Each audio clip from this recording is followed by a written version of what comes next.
After the cost of your bike, the second most costly thing that you're probably going to spend money on is ergonomics. And if you're anything like me, you've probably spent a lot of time and money on this specific category. So one of the things that we talk about a lot with the rider triangle, the three places where you come in contact with the bike, which is your hands, your feet, and your butt. So obviously your bars are extremely important, where your bars are, and your seat is very important. Depending on the bike, you might be changing out where your feet are, but I think for the most part, like if you're on a touring bike, you're probably not going to mids unless you're doing like a performance bagger style build, and then it's a little bit less about ergonomics and probably more about performance and lean angle and things like that. Now, if you're talking about the softail chassis, it's a little bit different because some people will prefer the mids, some people prefer the floorboards, some people prefer the forwards, and that in and of itself is not an inexpensive modification to make. Bars and seats are not necessarily inexpensive either, and if you're not made of money like I'm not made of money, you kind of have to be forethoughtful about how you're going to spend this money, and that's one of the most difficult parts because you can sit on a bike, and many people come into our dealership and want to sit on bikes that have a certain size bar, a certain type of bar that they're thinking about investing in, and even that doesn't really tell you the whole story. And I've said this about liking a model or considering buying a model that sitting on a bike may not be enough. And even a test ride, if you do a short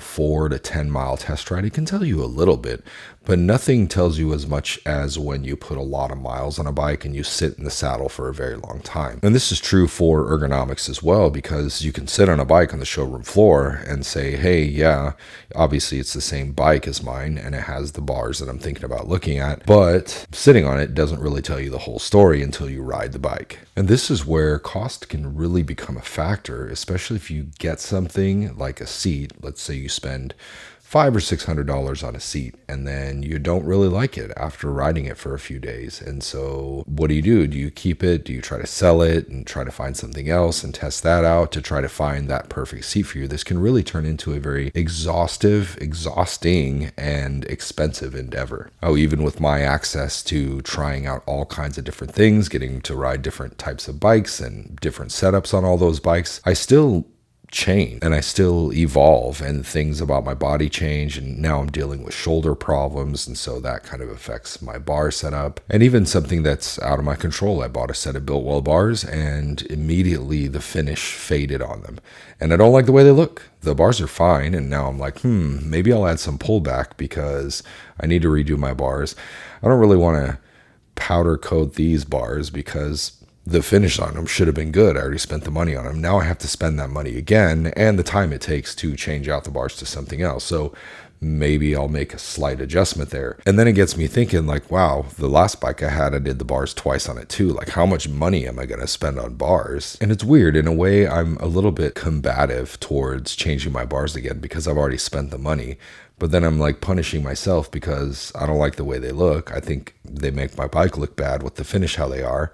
And so I'm punishing myself by keeping them and saying, well, I've already spent the money on bars. I don't want to have to do this all over again. And I kind of do this with a host of different things, whether it's like, helmets, and I change out helmets every once in a while. And obviously you can't keep a helmet forever. And even windshields, like I'm trying to find that perfect height of windshield and what brand should I go with? And these windshields aren't super cheap. I have a couple Harley windshields, and these are $200 windshields a piece. And while I'm doing these ergonomic setups, I always in the back of my mind have a little bit of style preference where I'm like, okay, well, the things that I'm going to consider are going to be things that I like the look of. And so I'm kind of limiting myself to, okay, well, I like the look of these seats. Now, out of these seats, which ones are the most comfortable?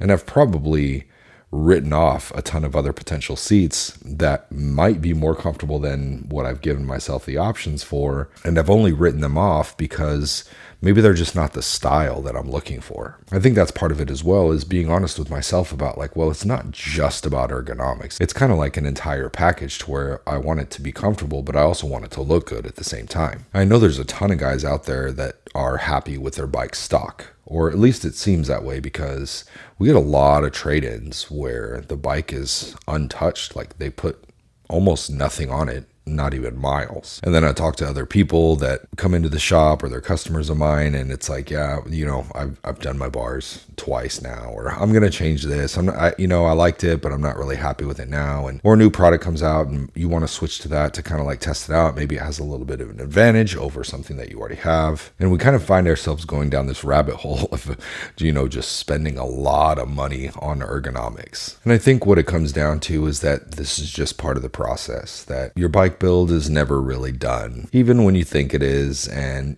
maybe a year will go by, or potentially a new product comes out that you think might be better than what you already have. It's kind of this never-ending process where we're constantly changing these things out. And I have this inner turmoil, moral dichotomy about continuing to spend money on things that I've already spent money on, and they're perfectly sufficient, but hey, maybe this one just might be a little bit better and give me that perfect ratio. But now with my touring bike, I feel like I'm kind of dialing it in. Like I know really what I like to have. And, I've really been turned on to Lapera, and I don't have any association with Lapera seats. They're SoCal. They're a family-owned company by the Lapera family. And I used to use Saddlemen, and I have nothing against Saddlemen, but I find the Lapera to be more comfortable. Like I prefer the foam in the Lapera. So I'm really happy with the seat where I'm at. For the Bagger, the Road Glide, I have zero issue with where the foot controls are.